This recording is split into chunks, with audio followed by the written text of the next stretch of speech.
Welcome to the Magnum Report. I'm your host, Mark Magnum, and my topic for today is the problem with Hit Row and why I just feel like they're not working out too well on the main roster on their second go-around on SmackDown.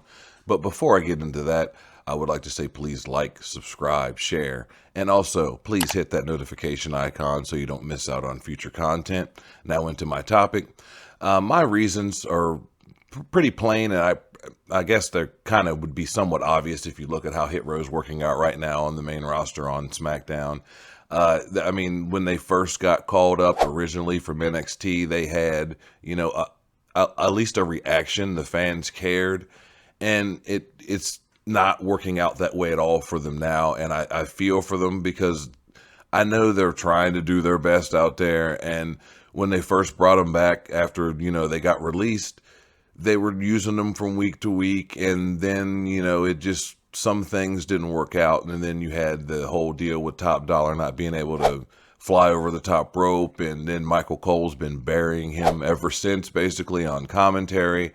I don't think it helped that they couldn't get Swerve, and I think he was key and essential to what they do and how that dynamic for that group worked. I mean, he was the leader of the group, and now, I know they're a tag team now, but they're kind of a leaderless team.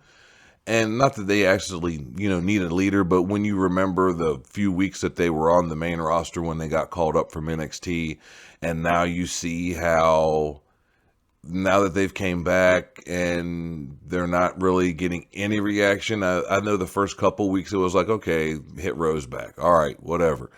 And, the weeks that have went on and the months that have went on since their return, the fans do not care. They not even when they turned them heel, they do not care. And it's as bad in a way because where do you go from here? Because, it's harder.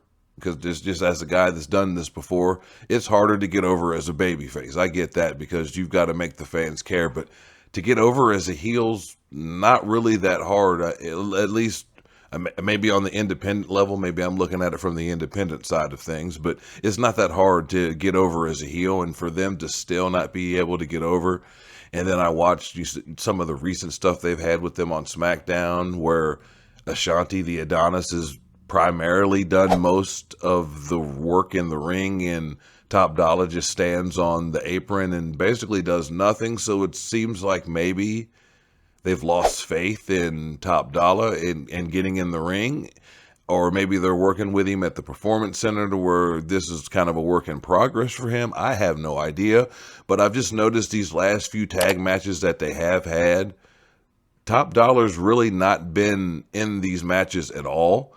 And I don't know if that's a good thing or a bad thing, or especially for him, if that's a good thing or a bad thing, because they're not utilizing him. I know Ashanti's had a singles match on SmackDown in the last several weeks. So, I don't know what's going on with the group or what the focus for the company is pushing them forward, because it does not seem like, Hit Row's a priority to the company at all right now. And I get it because the fans aren't reacting, and now they're coming out with ski masks on, and they're leaning into the gangster rap portion of what they do. And I get it, but that's not working. Nothing they're doing is working. And is it one of these things where you kind of regret bringing them back? I don't know how Triple H feels about that, but if I'm him, you kind of would feel some kind of way, because what you thought was going to happen and what they've given you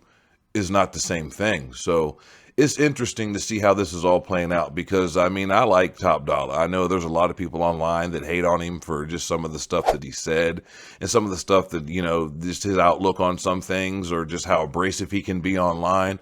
I get that, but I think he's more leaning into his character or his, his persona, as he should. But at the same time, I don't know how that it goes in the locker room, because sometimes you can get heat in the locker room for stuff like that. So maybe this is a punishment in a way where they're just not utilizing Top Dollar in the ring for some of his antics. And then, like I said, with Michael Cole burying him on commentary, if you were trying to get them over, him burying them on commentary is definitely damn sure not going to do it.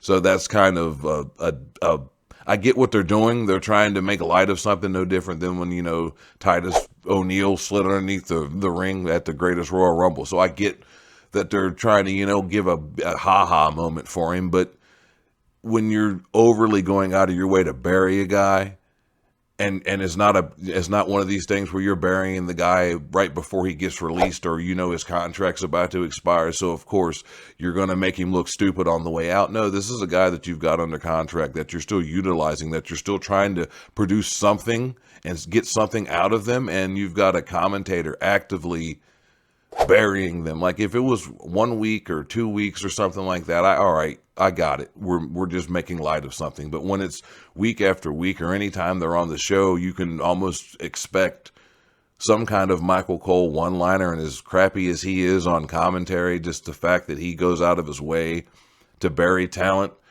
and he's not even really burying talent, but he's burying Top Dollar. So I mean, I don't get what the motivation is for that, or what the end goal is, other than just burying him. So it makes no sense to me.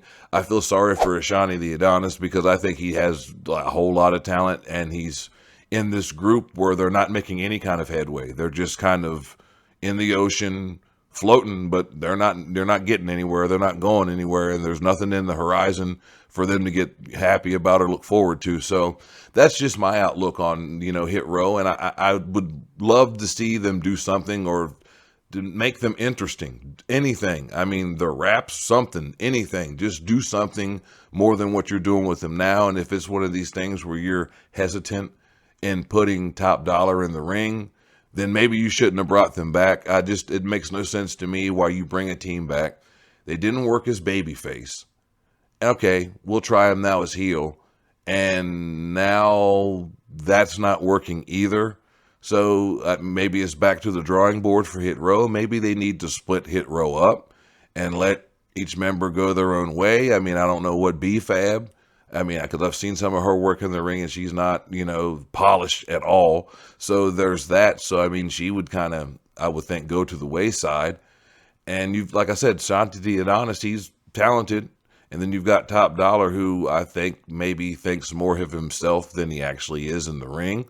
So we'll see. But what do you guys think? Comment in the comments. Let me know what you guys think, and let me know, what can they possibly do to get Hit Row over. Is this a lost cause? As this one of them situations where the ship has sailed and there's no saving it? I mean, you let me know what you think. Comment in the comments. Before I get off here, make sure you subscribe to my other podcast, the Mark and the Fan Wrestling Podcast, where me and my boy, the Cisco Kid, we get down and talk about all things wrestling from back in the day to present day. So check out that podcast, and please subscribe. And also, like I said, please subscribe to this podcast. This has been another edition of the Magnum Report. Thank you for watching, and I'll see you next week.